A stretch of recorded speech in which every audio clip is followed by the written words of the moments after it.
Hello, great people. Welcome back to Global Happenings. Today, we're so excited to have you again. Yesterday, the leader of indigenous people of Biafra, IPOB, appeared before the Federal High Court in continuation of his trial before Justice Nyako. And after everything had finished, they took out time to celebrate. It has been a kind of culture ever since Mike Ezehome came on board that after the proceeding as a trial, they will take out time to snap pictures and just get happy.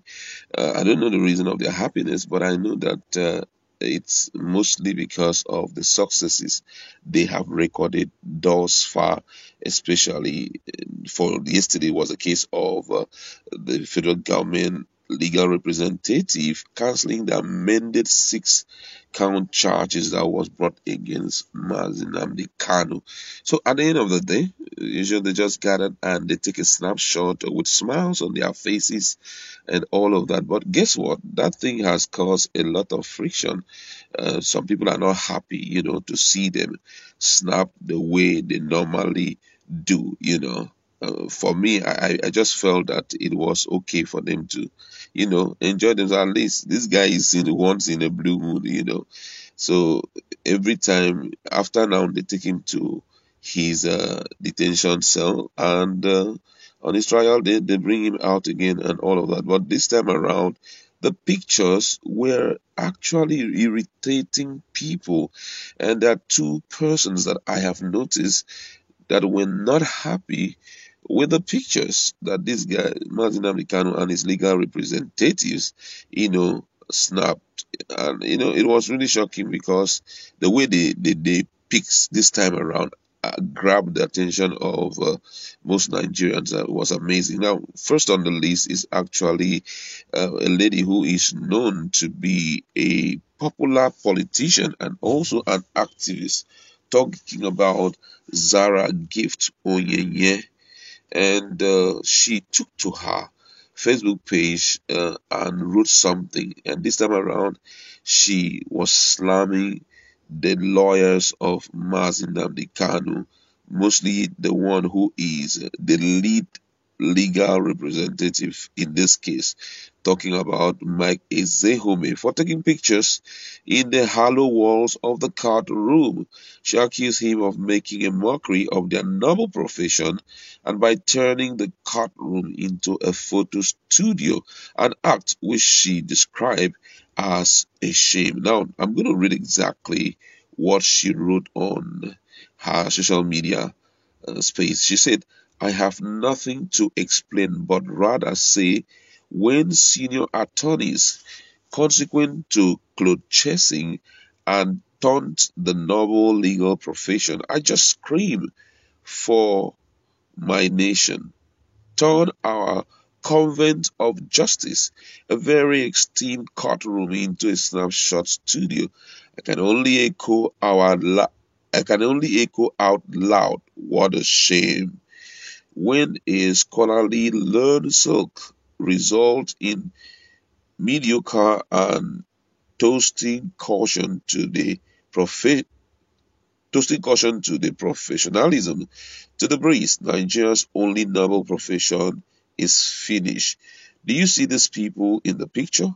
I have no noble words to paint them. Those were the words she wrote. I mean, it was a point that, and then she, just mix up all the snapshots that was, everywhere on the social media. She was really, really not happy with the way after the case they took out time to snap and paint the entirety of the media with it.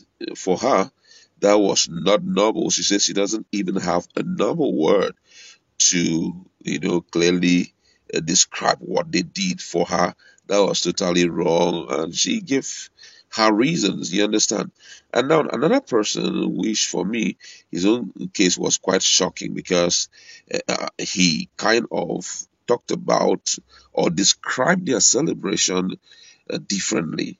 According to, I'm talking about Joe Ibokwe. We know Joe Ibokwe is a well-known, a popular southeastern chieftain and also an APC chieftain who is throwing so much support behind Bola Ahmed Tinubu.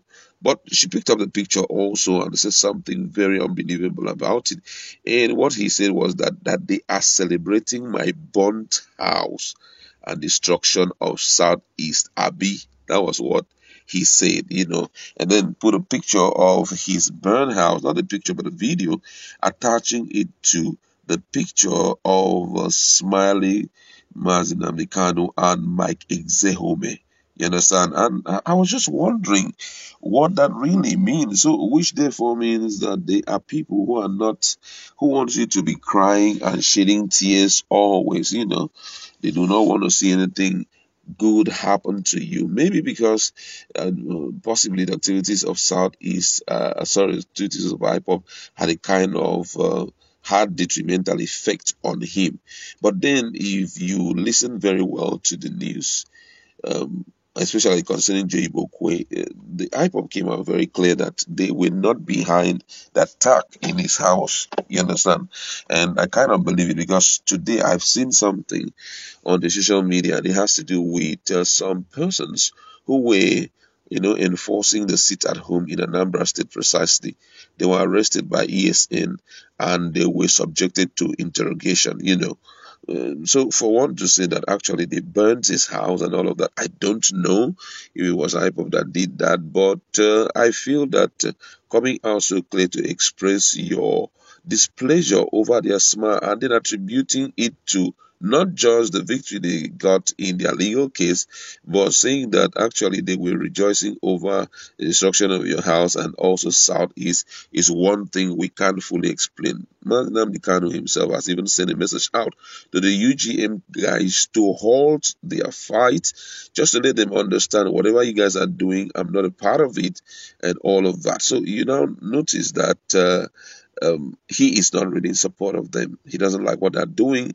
He's not happy that they're doing what they're doing. But then everyone, just because of the fact that he is highly valued, all the miscreants and the hoodlums in the southeast and also in its environs are using his name, to perpetuate all manner of crime. Because you can't tell me that some rag-wearing human being who display themselves as a UGM actually were standing tall for him when they were using that opportunity to carry out their criminal acts.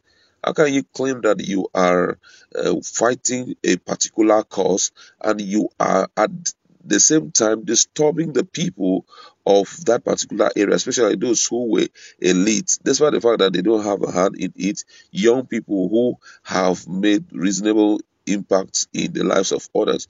You strip them of their car. Sometimes you even kill them, and then you're coming out to tell people that we are standing tall for this man, this and that. It's a big lie. And the person himself, talking about MNK, he knows that these guys are lying. So you now realize there that most of those things that he's been accused of may likely not be done on the basis of him being released, but they're just doing it to satisfy their personal selfish gain. So that's just it. So I'm just wondering, what's your reaction towards what these guys are saying? Do you think that it's unlawful to snap in the courtroom or something? Let's interact.